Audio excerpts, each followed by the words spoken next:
ahorrado toda su vida y de repente los hombres se quedan con todos tus ahorros.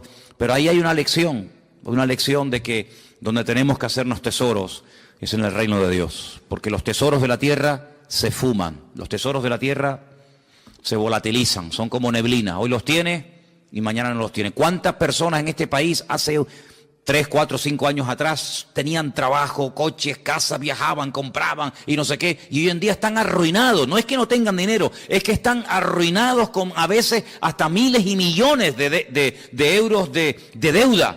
Y uno dice, al final resulta que los que tenían tanto están peor que los que toda la vida hemos dependido el día a día del Señor.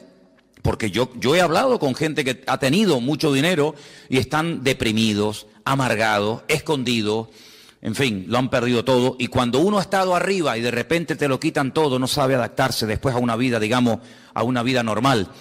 En estos días estaba leyendo un libro, o uno de los libros que estoy leyendo, y en uno de ellos decía que en los tiempos de la Biblia, ya lo dije una vez, en los tiempos de la Biblia se vivía el día a día.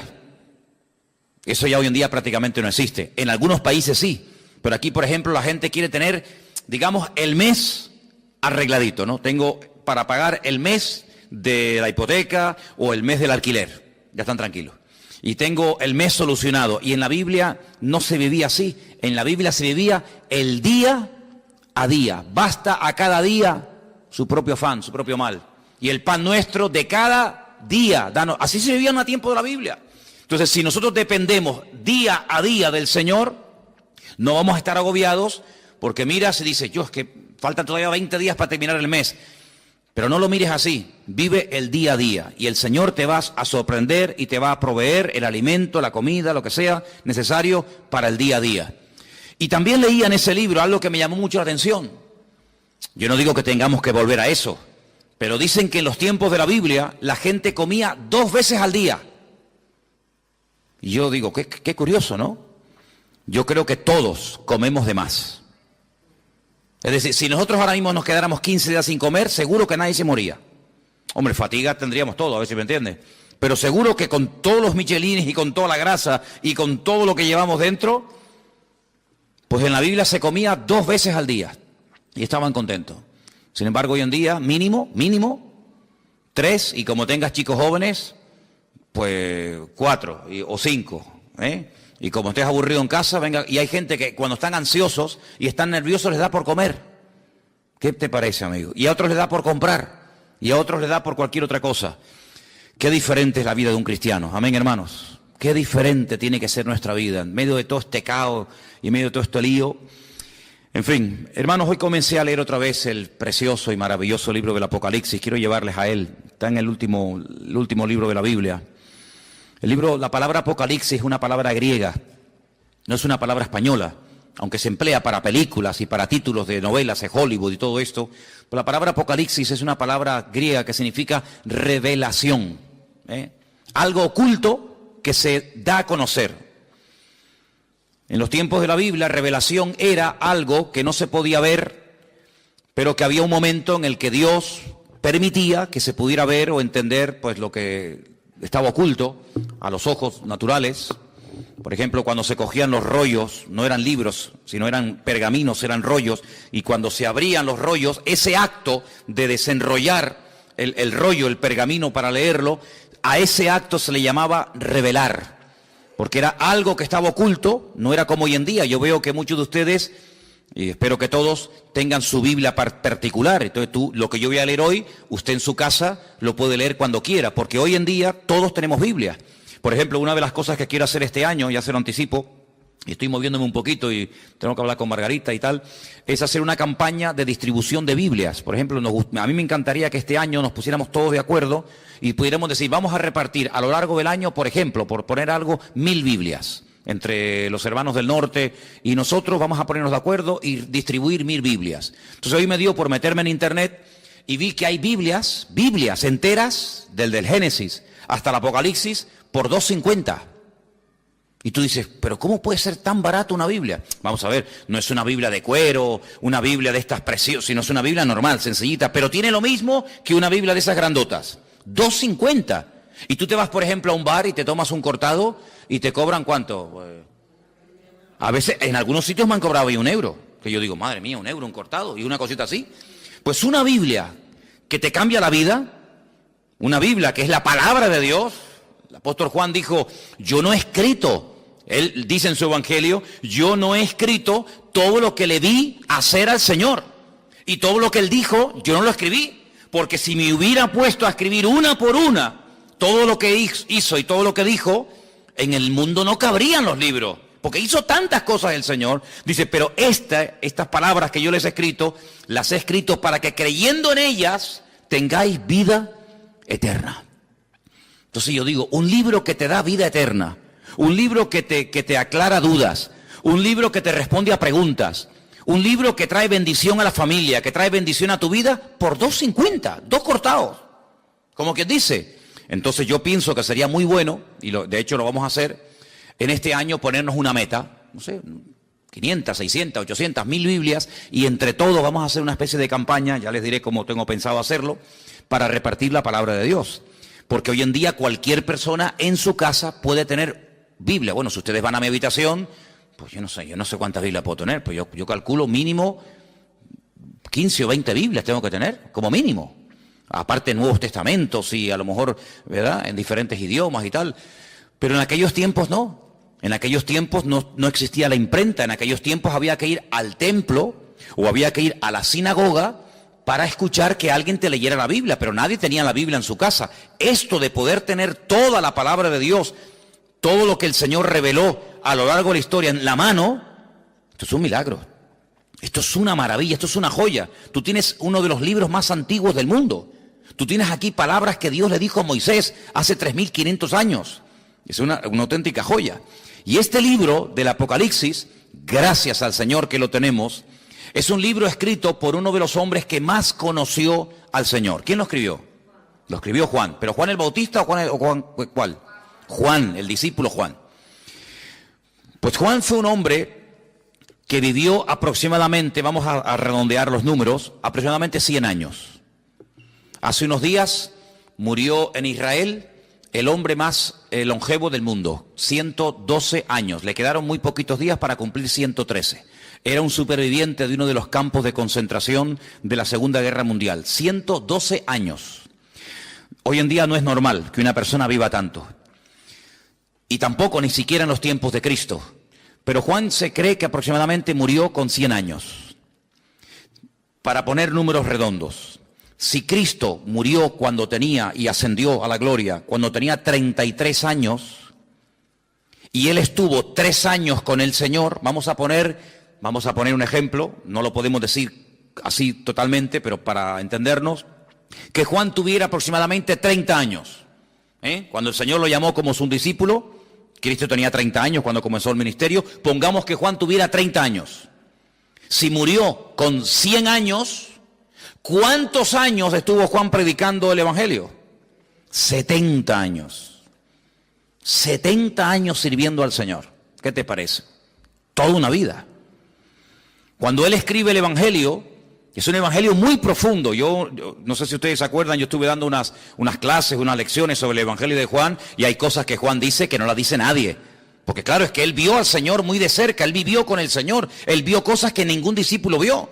Y cuando uno lee el Evangelio según San Juan, que repito que es muy profundo, da la sensación de que ya no hay nada más que decir del Señor. Ya te lo mostró de una manera, te lo mostró de otra, hizo esto, hizo aquello, y hablaba así, y hablaba asado. Ya, después de leer San Juan, uno dice, ¿pero qué más se puede decir del Señor? Bueno, pues cuando este hombre está en la isla de Patmos, dice como él dice, por causa de la palabra de Dios, desterrado, recibe una revelación, y cuando tú lees el libro del Apocalipsis fundamentalmente el objetivo no es hablarte del anticristo, que habla del anticristo, o del falso profeta, que también habla de él, o de los testigos, o de los terremotos, o de las plagas. Todo eso está muy bien. El objetivo, el protagonista del Apocalipsis no es el anticristo, es el Señor Jesucristo. Y Juan presenta y nos cuenta cosas de Jesucristo que si no hubiéramos leído nunca, si no tuviéramos en nuestras Biblias el libro del Apocalipsis, nunca sabríamos del Señor. Porque el libro del Apocalipsis contiene una información que no está en ninguna parte de la Biblia. Por eso es un libro fundamental. Y no solamente es un libro importante, sino es un libro necesario. Yo siempre lo he dicho, y ustedes lo saben, que los creyentes hoy en día tienen que leer y estudiar más que nunca el libro del Apocalipsis. Y prestar menos atención a las noticias de la radio y de los periódicos y de la prensa, porque realmente las verdaderas noticias, la genuina, las verdaderas, están aquí. No solamente en la Biblia, sino en el libro del Apocalipsis. El libro del Apocalipsis es un libro extraordinario, que nos da detalles tremendos, tremendos. Lo estoy leyendo otra vez, como siempre, ¿no? Detenidamente, estudiando las palabras y tal, y menciona muchas cosas del Antiguo Testamento. Por ejemplo, hoy leía acerca de los famosos 2 testigos. Los que habéis leído la Apocalipsis saben de lo que estoy hablando. Los que no lo habéis leído, pues dicen, no sé lo que es eso.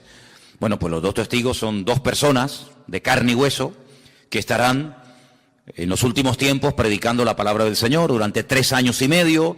Nos dice la Biblia cómo predicarán, dónde vivirán, cómo morirán, qué les va a pasar. Todo eso lo dice el Apocalipsis. Bueno, pues de esos 2 personajes ya habla el profeta Zacarías. Ustedes van al libro de Zacarías, capítulo 4, y allí te habla de los 2 testigos. No aparece la palabra testigos, aparece la palabra, en hebreo dice la palabra hijos. La traducción dice los 2 ungidos. Y habla acerca del aceite de oliva. Sabéis que el aceite de oliva se utilizaba mucho en los tiempos de la Biblia, no solamente para cocinar, no solamente para sanar heridas, era un bálsamo, sino que también se utilizaba un aceite especial, no cualquier aceite, un aceite especial que se hacía para derramarlo sobre la cabeza de los reyes o de los profetas o de otros personajes cuando se les quería públicamente presentar como un juez, como un rey, como una persona importante, y se le llamaba ungido. La palabra ungido, Mashiach, ¿qué es? Ungido. ¿Y cómo se dice ungido en griego en el Nuevo Testamento? Cristo. La palabra Cristo es la misma palabra Mashiach del Antiguo Testamento. Pasa que una está escrita en hebreo y otra está escrita en griego. Como el Nuevo Testamento se escribió en griego y del griego se tradujo al español o al castellano, entonces cuando leemos el nombre de nuestro Señor Jesucristo, lo leemos así: Jesús, Cristo, Jesucristo. Pero Cristo no es un nombre, Cristo es un título. Es como decir, fulanito de tal, presidente del gobierno, fulanito de tal, presidente del Fútbol Club Barcelona, fulanito de tal, presidente del Cabildo. Cristo no es un nombre, es un título de una función a desarrollar. Por ejemplo, en este momento, a Benjamín Netanyahu, que es el presidente de Israel, se le llama el ungido, se le llama el Mesías. Y tú dices, ¿ah, sí? Sí, claro, porque es un hombre que ha sido capacitado para ser presidente de un país. Entonces, la palabra Mesías, la palabra Cristo, la palabra ungido, nos habla acerca de un cargo, no de un nombre. Jesús se llamaba Yeshua, porque él no era griego, él era judío, y él se llamaba Yeshua. ¿Cómo se dice Yeshua en griego? Jesús.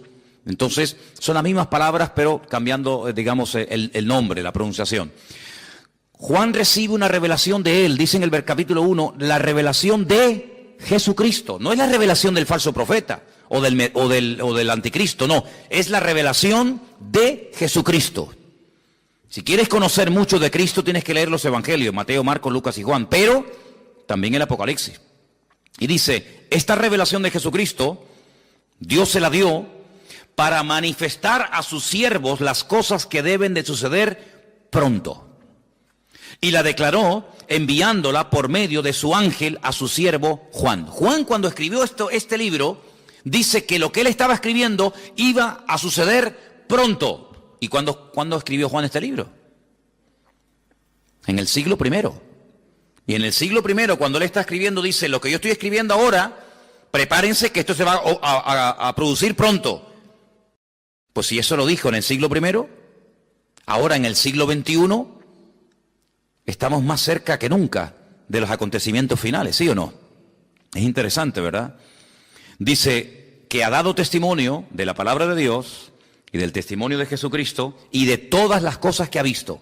Y ahora fíjate, es uno de los pocos libros, o prácticamente el único libro de la Biblia, que contiene una bienaventuranza para el que lo lee. La Biblia no dice, bienaventurado el que lee el libro del Génesis. Es una bendición leer el Génesis, ¿verdad? O bienaventurado el que lee el libro de Romanos. No, pero el Apocalipsis sí. Dice, bienaventurado el que lee. Los que oyen las palabras de esta profecía y guardan las cosas que en ellas están escritas, porque el tiempo está cerca. Es decir, que por leer el libro usted ya es bienaventurado. Por escuchar, por oír las palabras de este libro, usted ya es bienaventurado. Y si encima de leerlo, y si encima de oírlo, además usted lo cumple y lo guarda, triplemente bienaventurado. ¿Qué significa la palabra bienaventurado? Viene de una palabra hebrea que significa, es ashrei, que significa rico. La palabra rico está entroncada con la palabra bienaventurado.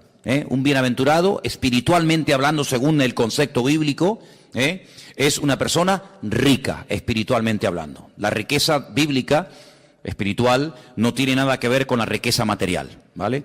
Hay personas en la Biblia que no eran ricos materialmente hablando, pero espiritualmente hablando eran multimillonarios. Y hay personas tremendamente ricas en la Biblia que la Biblia dice que eran unos necios. Así que la riqueza material muchas veces no tiene nada que ver con la riqueza espiritual. A veces la gente dice, ay, mira, no tiene mucha fe porque no tiene dinero, como si la fe se midiera por el dinero. Cuando yo siempre he dicho que es más difícil, mucho más difícil, vivir con poco que vivir con demasiado. ¿Sí o no? Si yo le doy a usted todos los meses 10.000 euros, que no los tengo, a ver si me entiende, pero si yo le diera a usted, o le dieran a usted 10.000 euros, ¿sería muy difícil la vida para ti? Uy, ¿ahora qué compro? ¿Compro el jabón más barato o el más caro? ¿Compro el champú que está muy rico o compro el más baratito? No habría problema, porque cualquier persona, pienso que en un día, 2, media hora, se adaptaría a vivir con 10.000 euros por mes. ¿Sí o no? Sin ningún problema. Pero si a usted le dan todos los meses 200 euros... entonces sí hay que hacer numeritos, Yo creo que a la ministra, a la persona que nombre ministro de Economía, tendrían que nombrar en este país a un ama de casa.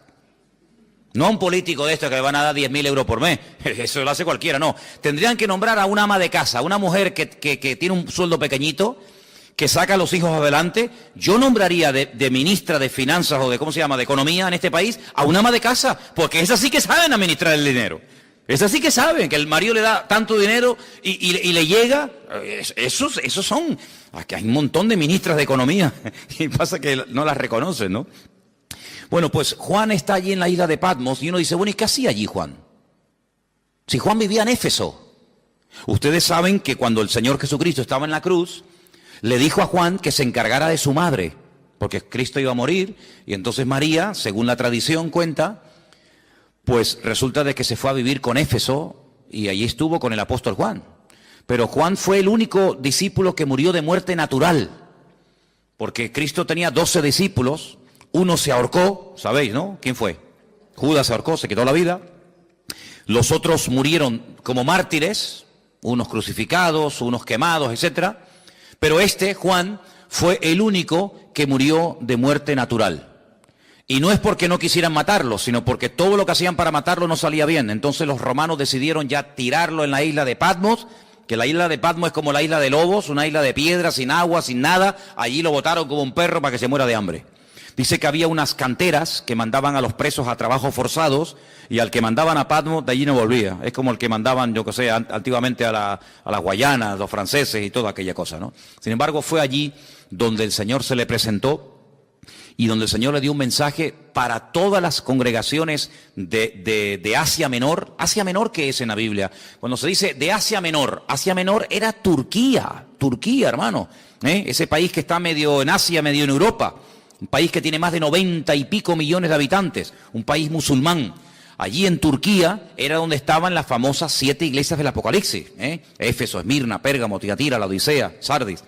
Entonces vamos a leer en el versículo 4, porque dice, Juan, a las 7 iglesias que están en Asia, gracia y paz a vosotros, del que es, del que era y del que ha de venir, y de los 7 espíritus que están delante de su trono, y de Jesucristo, testigo fiel, primogénito de los muertos, el soberano de los reyes de la tierra, al que nos amó y nos lavó de nuestros pecados con su sangre, y nos hizo reyes y sacerdotes para Dios su Padre.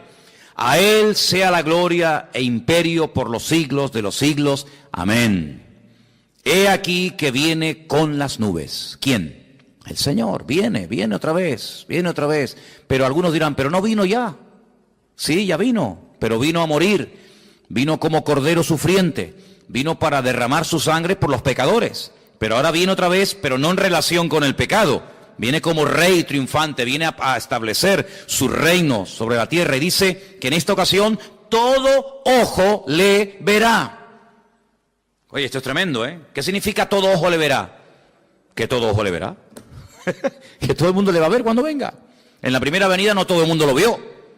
Muchos no se enteraron. Por ejemplo, los judíos que vivían en Roma, cuando nació el Señor Jesucristo en Israel, no sabían que había nacido el Mesías. ¿Cómo se enteraron? Por los predicadores, por los misioneros, por los apóstoles, por los discípulos que iban a una sinagoga en Roma, en Corinto, en Éfeso, en donde fuera, y decían, venimos a decirles que nuestro Mesías, del cual habló Isaías, Jeremías, Daniel, etcétera, etcétera, ha nacido.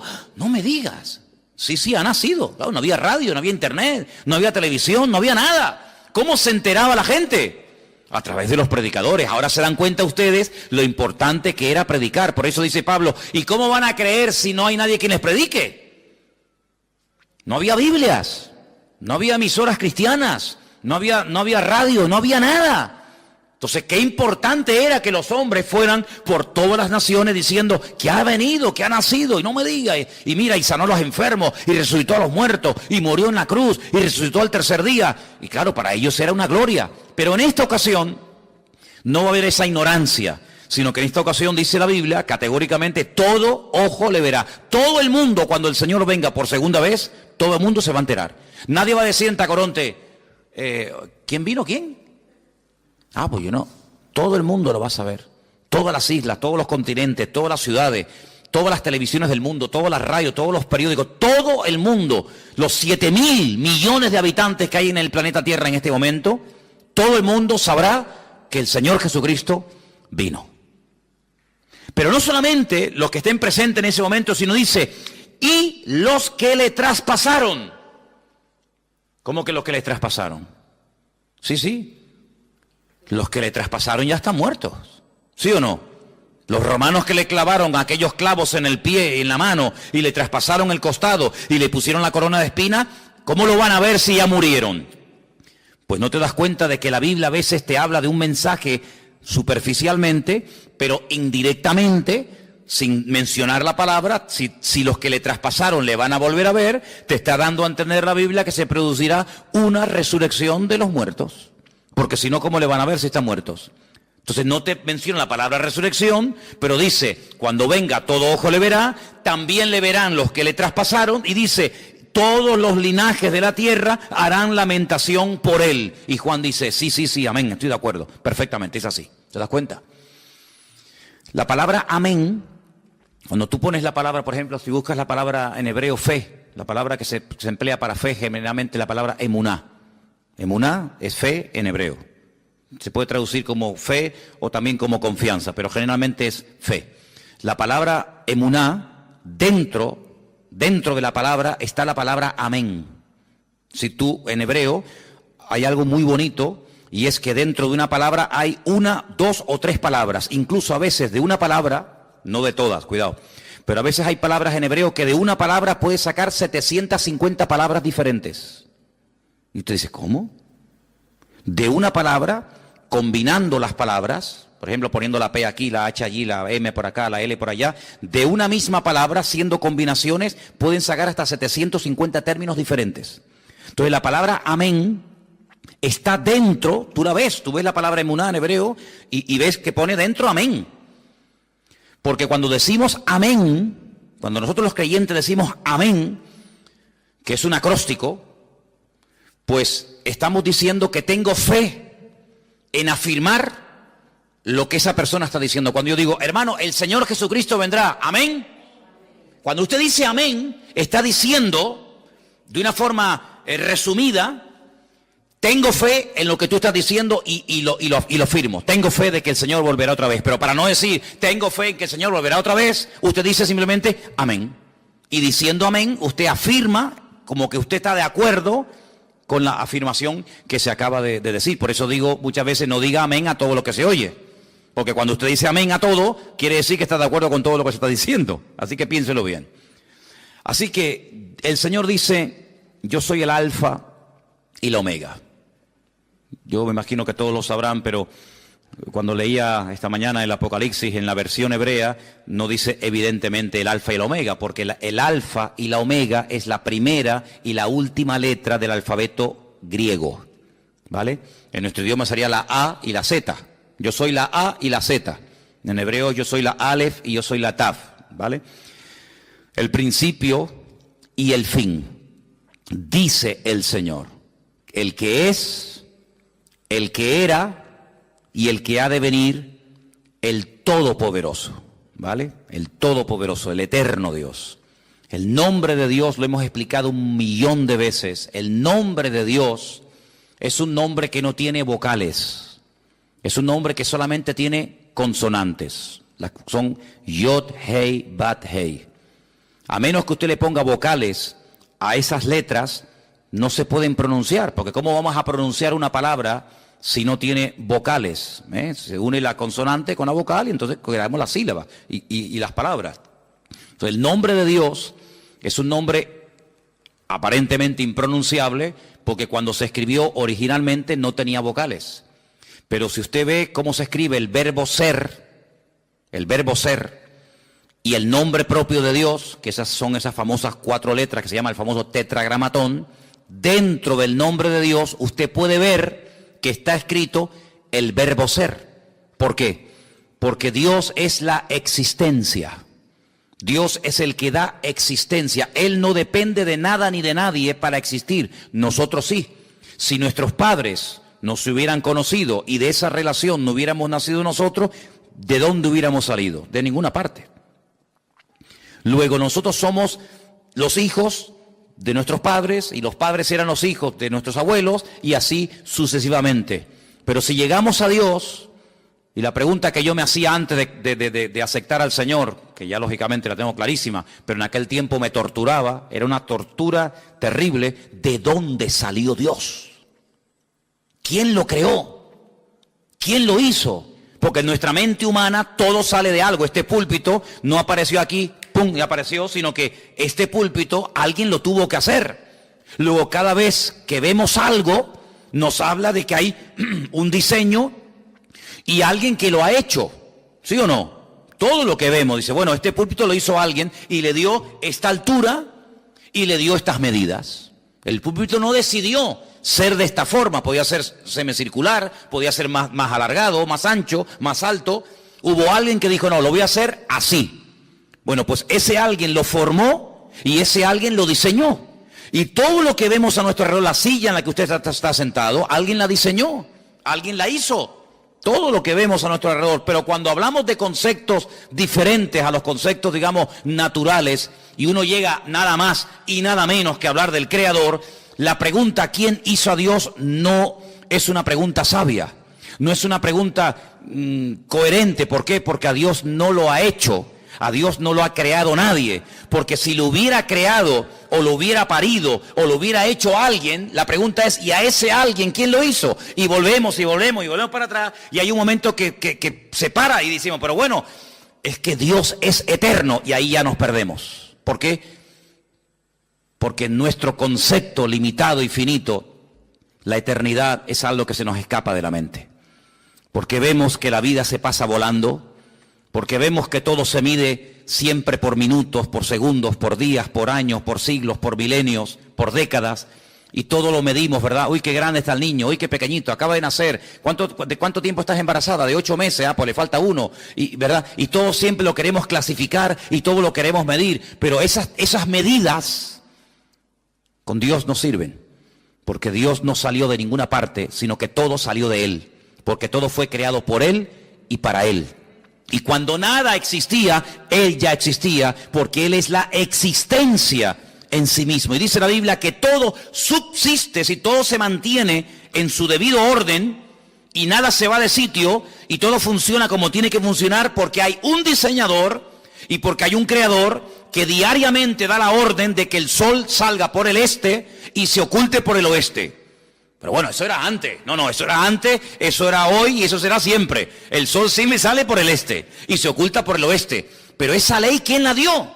¿Quién decidió que el sol saliera siempre por el mismo lado y se ocultara por el mismo lado? El creador del sol. El creador del sol.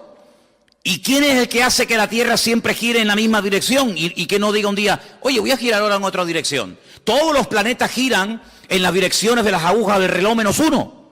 Todos los planetas giran así. Pero hay uno que Dios dice, no, tú al revés, y gira al revés. ¿Quién decide eso? ¿Quién hace que hay unas flores que sean rojas, otras amarillas?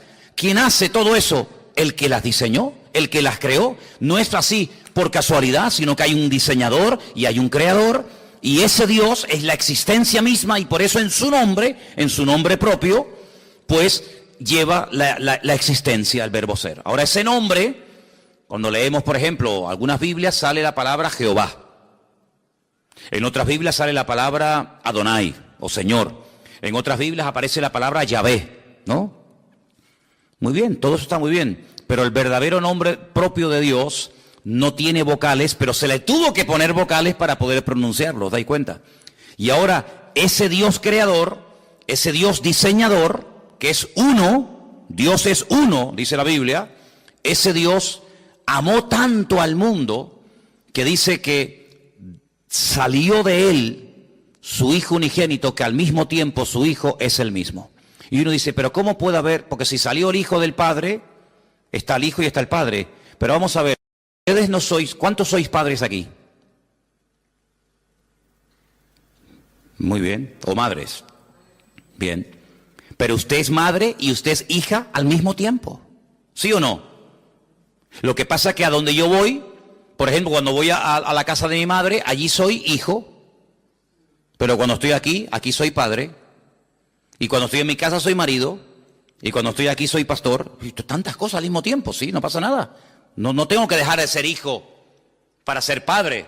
Puedo ser hijo y padre al mismo tiempo. Y abuelo y bisabuelo. Abuelo por el camino que llevamos. Pero bueno, se puede ser muchas cosas al mismo tiempo, ¿sí o no? Pues Dios no tiene ese problema. Dios no tiene ese problema. Entonces, su hijo viene al mundo en forma humana. Claro, tuvo que venir en forma humana. Y por eso necesitó, pues, un estuche, un instrumento humano, como fue su madre. Y entonces, cuando él viene a este mundo y hace su obra, hace su ministerio, se registra en los evangelios su ministerio, pero hay muchas cosas que el Señor todavía no ha hecho. Hay muchas cosas, muchos cambios, muchas maravillas que tienen que ocurrir en la creación, en la naturaleza, en la raza humana, que no están en los evangelios. ¿Y a quién y dónde le reveló el Señor lo que todavía a él le queda por hacer? A Juan, en la isla de Patmos, a través del libro del Apocalipsis. Y esa información no era una información codificada, No sé cuántos de ustedes se acuerdan que antes había, el Canal Plus estaba codificado, ¿se acuerdan?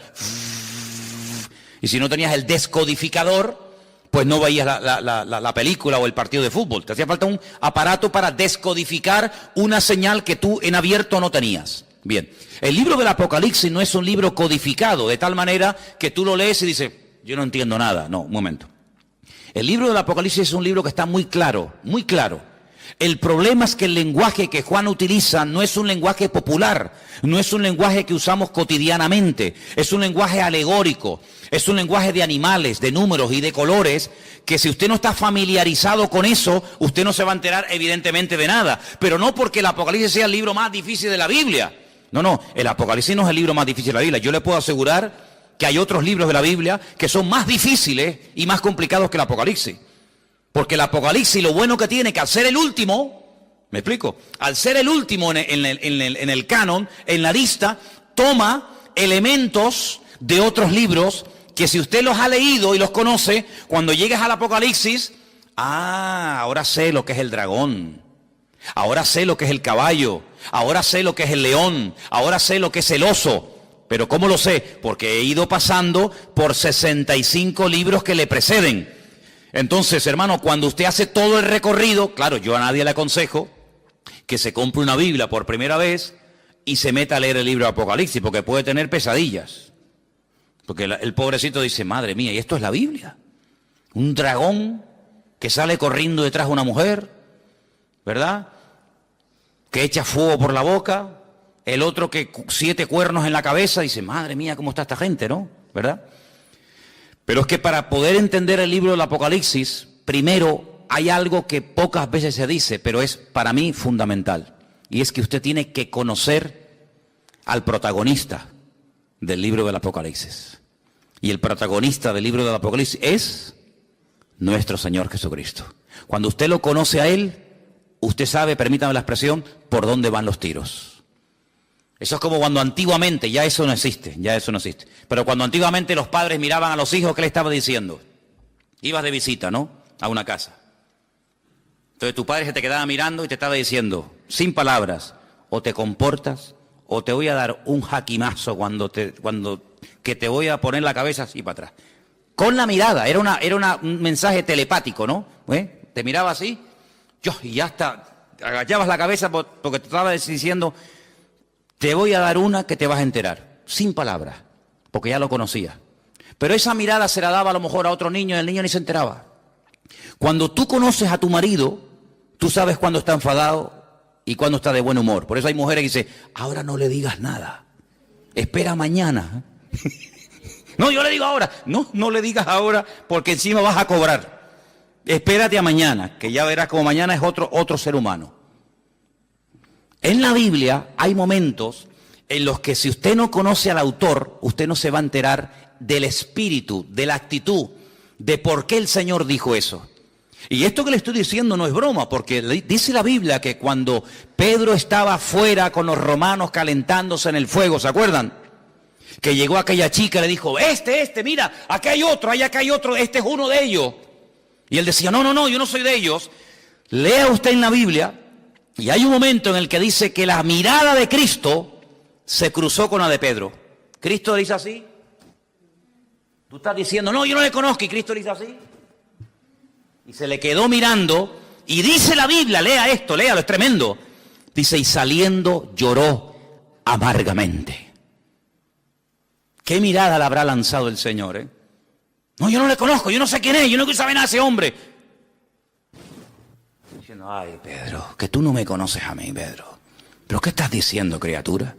Lo rompió, ya con la mirada dijo, madre mía, lo que estoy así, salió corriendo y se echó a llorar porque no pudo aguantar aquello, una mirada que lo rompió, ¿verdad? Que lo rompió. Entonces, cuando uno va al libro de Apocalipsis, uno puede leer comentarios y puede preguntar a este y al pastor tal, y puede leer, pero si tú no conoces al autor, el libro te va a sonar a chino. Y que yo sepa aquí, nadie sabe hablar chino. Pero cuando tú conoces al autor, tú captas y lo ves al Señor por todas partes. Porque te vuelvo a repetir, el objetivo del Apocalipsis no es levantar y el protagonista, el anticristo, el falso. No. El protagonista del libro del Apocalipsis es el Señor Jesucristo. Y todo lo que pasa, todo lo que ocurre, las tragedias, los terremotos, las catástrofes, las guerras y esto y aquello, todo siempre apunta a un objetivo, y es que el hombre reconozca que el Señor Jesucristo viene pronto. Te habla de una manera, te habla de otra forma, te habla por aquí, te habla por allá, para que el hombre entre en razón y para que el hombre entienda que no puede hacer con su vida lo que le da la gana, para que el hombre entienda que no es dueño de sus actos. Cuando nosotros creemos que somos dueños de nuestros actos, nos estamos proclamando como si fuéramos dioses. Yo hago lo que me da la gana. A mí nadie me tiene que decir nada. Es como si tú fueras Dios, porque a Dios nadie le tiene que decir nada. Pero cuando tú actúas así, estás actuando como si tú fueras Dios. A mí nadie me tiene que decir nada. Pero ¿cómo que nadie nos tiene que decir nada? Claro que nos tienen que decir muchas cosas. Entonces, en el libro del Apocalipsis, Juan, a un viejito de 100 años, que lleva 70 años predicando el Evangelio, le dice, Juan, escribe, ponte a escribir lo que vas a ver, lo que ya has visto y lo que te voy a contar. Y entonces él empieza a escribir y a escribir y a escribir cosas tremendas. Pero fíjate lo que dice, por ejemplo, en el versículo 10, cuando el Señor le dice a Juan que escriba, hay una cosa muy importante que tenemos que tener en cuenta, y es cómo estaba, con qué actitud estaba Juan. Dice el versículo 10, yo estaba en el Espíritu en el día del Señor, y oí detrás de mí una gran voz, como de trompeta. Juan no estaba despistado, Juan no estaba quejándose, Juan no estaba con una mala actitud, sino Juan dice que estaba en el Espíritu. Y eso es muy importante. ¿Cuántas veces me habéis oído a mí decir que la actitud marca la diferencia? ¿Sí o no? Es muy importante. Estar centrado, estar pendiente. No, mira, ahora no me hables que ahora estoy pendiente de la palabra. No, ahora no quiero saber nada. El móvil, ¿para qué quiero yo un móvil ahora? No me hace falta el móvil para nada. Ahora me está hablando el Señor, estoy con su palabra. Él estaba en el Espíritu. ¿Tenía motivos para quejarse? Hombre, humanamente hablando, sí. 100 años aquí botado como un perro, sin agua, sin comida, sin hermanos, sin iglesia, sin amigos, sin nada. Y mira cómo me has tratado, y mira no sé qué, y te he servido para qué. No le dio lugar a eso. Él estaba en el Espíritu. Si el Señor ha permitido que yo esté en la isla de Patmos, no es un castigo, es una bendición, porque al fin y al cabo vemos que no fue un castigo, sino que fue un tiempo maravilloso, porque para poder escribir todo esto, hermano, y para poder ver todas estas visiones, uno no podía estar viviendo en una gran ciudad con ruidos, con coches, con no sé qué, con no sé cuánto, sino uno tenía que estar en un sitio tranquilo, sin que nadie te moleste. ¿Y qué mejor sitio? ¿Qué mejor sitio que la isla de Patmos? Donde tienes tiempo para pensar, para orar, para meditar, y aquí sin que nadie te moleste, aquí te voy a dar la revelación más grande que jamás ningún ser humano ha tenido en esta vida. Luego vemos que el famoso refrán, que no hay mal que por bien no venga, se cumple perfectamente en la vida de Juan. Hace muchos años yo leí un libro de un pastor que tuvo un accidente y se le partió una pierna y estuvo un buen tiempo en cama, escayolado, sin poder moverse, y los primeros días de ese accidente él comenzó a quejarse. Señor, ¿y por qué? Tenía que predicar en esta iglesia, me habían invitado a viajar a no sé qué sitio, me habían invitado a no sé qué, y ahora no puedo tal, y empezó a quejarse hasta que pasaron los días, y le dijo, Señor, si tú has permitido que yo esté aquí parado sin hacer nada, ¿qué propósito tienes tú, Señor? Y ese hombre escribió un libro con su testimonio, con sus experiencias, y cuenta él que fue un libro que bendijo a muchísimas personas. Un libro que fue de muchísima bendición, sus testimonios, las experiencias que había tenido con el Señor, las pruebas por las cuales había pasado y lo que había aprendido en el Señor. Y dice, yo conseguí más bendición y logré bendecir más a la gente con aquel libro que con 1000 predicaciones, viaja por aquí, viaja por allá, entra por aquí, entra por allá. Y él entendió que el Señor lo paró, ¿sabes? Él entendió que el Señor permitió aquel accidente para que durante un tiempito tranquilo pudiera escribir un libro que después sería de tremenda bendición para muchísima gente que lo leyó. Entonces hay momentos en la vida que nos puede pasar algo que decimos, ¿y por qué? ¿Y por qué, Señor? ¿Y por qué tal? ¿Y por qué esto? ¿Y por qué el marido? ¿Y por qué el niño? ¿Y por qué no me dieron el trabajo que me habían prometido? ¿Y por qué no sé qué? ¿Por qué? ¿Y por qué? ¿Y por qué? Y hace muchos años, yo era recién convertido, vino a Las Palmas a predicar una señora que dice ella, en aquellos años, que era la capellana de una de las cárceles más peligrosas de los Estados Unidos, la cárcel de Sing Sing. Y esta mujer empezó a predicar y yo te puedo asegurar que no todo, pero por lo menos la mitad del mensaje me lo aprendí de memoria. Y todavía lo tengo aquí. Y ella empezó diciendo, hay una pregunta que si nosotros nos la hacemos podemos volvernos locos. Y es una pregunta, y la pregunta es ¿por qué?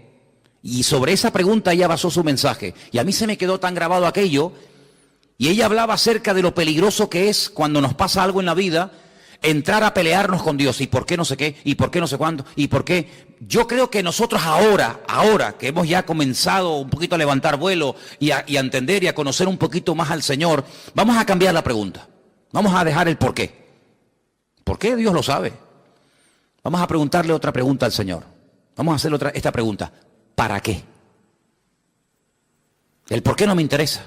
Porque si yo soy cristiano, mi vida está en las manos del Señor, y el Señor ha permitido esta situación, Él sabrá por qué la ha permitido. Los que amamos a Dios, ¿qué dice? Todo ayuda para bien. Luego, el por qué no me interesa. Mi Dios sabe lo que hace conmigo, pero ¿para qué has permitido esta situación? Entonces, cuando comenzamos a indagar y a orar y diligentemente le preguntamos ¿para qué? El Señor nos va a dar muchas respuestas. ¿Para qué me has traído a Patmos? ¿Para morirme de hambre? No te vas a morir, porque ¿quién te trajo a Patmos? ¿Los romanos o lo permití yo? ¿No se acuerdan ustedes un día en la cárcel en Israel que estaba Pablo? Y dice la Biblia que el Señor se le presentó y le dijo, Pablo, escucha bien, tú has dado testimonio de mí aquí en este país. En todo Israel te conocen, todas las sinagogas del país te han oído. Eres un rabino famoso.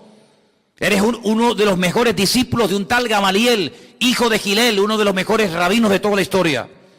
Pero ahora es tiempo de que salgas de tu tierra y te vayas a Roma. Y quiero que allí en Roma prediques mi palabra. Pero si estoy preso y tú me dices que me vaya a Roma, ¿cómo me voy a ir si no me van a dejar salir? Estoy encadenado. Pero Pablo, escucha una cosa, tú eres ciudadano romano, no te olvides.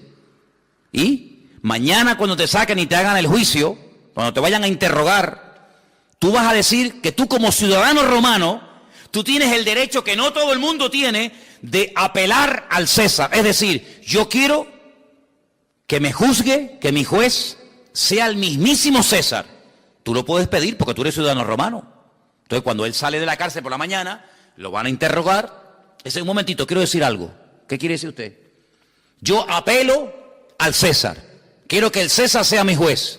Claro, este que es un juez inferior dice, pues entonces si usted ha apelado al César, no te preocupes que usted irá al César. Llévenselo. Lo montan en un barco. ¿Quién? Los romanos. Y lo llevan a Roma. No fue por el camino y porque me llevan a Roma. No, porque el Señor quiere llevarme a Roma, pero como yo no estoy libre ahora, que me puedo comprar el pasaje, ir a donde quiera, pero le doy la vuelta a la tortilla. Y en vez de utilizar mi libertad, uso mi, entre comillas, encarcelamiento, pero ahora ellos me van a pagar el pasaje. No me voy a pagar ni el pasaje. Me van a pagar ustedes el pasaje, me van a pagar ustedes la comida y me van a llevar al mismísimo César de Roma. Pero ¿quién va a ir a darle testimonio al César de Roma? ¿Quién? ¿Uno por la calle? No. O un preso o uno que pertenezca a la corte de Roma. Entonces, si no eres de la corte de Roma, pero eres un preso con ciudadanía romana, tienes derecho a que te juzgue el César de Roma. ¿No os dais cuenta que todo ayuda para bien? ¿Dónde nació Pablo? En Tarso. ¿Qué era Tarso? Una pequeña colonia romana. Y dice que las personas que estaban allí, a través de su padre, él obtuvo la ciudadanía romana. ¿Quién sabe si en algún momento Pablo, como judío fanático que era en aquel momento, habrá dicho, ¿y yo para qué quiero la ciudadanía romana? ¿Yo para qué quiero ser romano? Ahora no lo entiende. Estos asquerosos romanos, este imperialismo que ha venido aquí a dominar nuestra tierra. Sí, pero estos, el día de mañana van a ser el instrumento que Dios va a utilizar para llevarte nada más y nada menos que a Roma, al hombre más poderoso de la tierra. Y allí fue.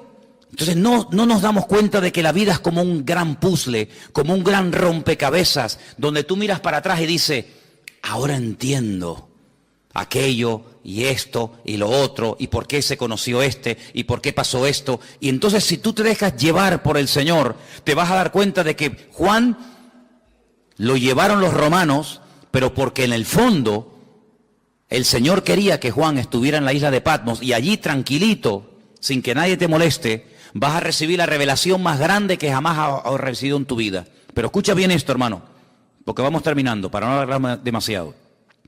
Antes de darte revelación para otros, y antes de darte mensaje para iglesias, y para pastores, y para otras personas, el primero que tiene que recibir el mensaje eres tú.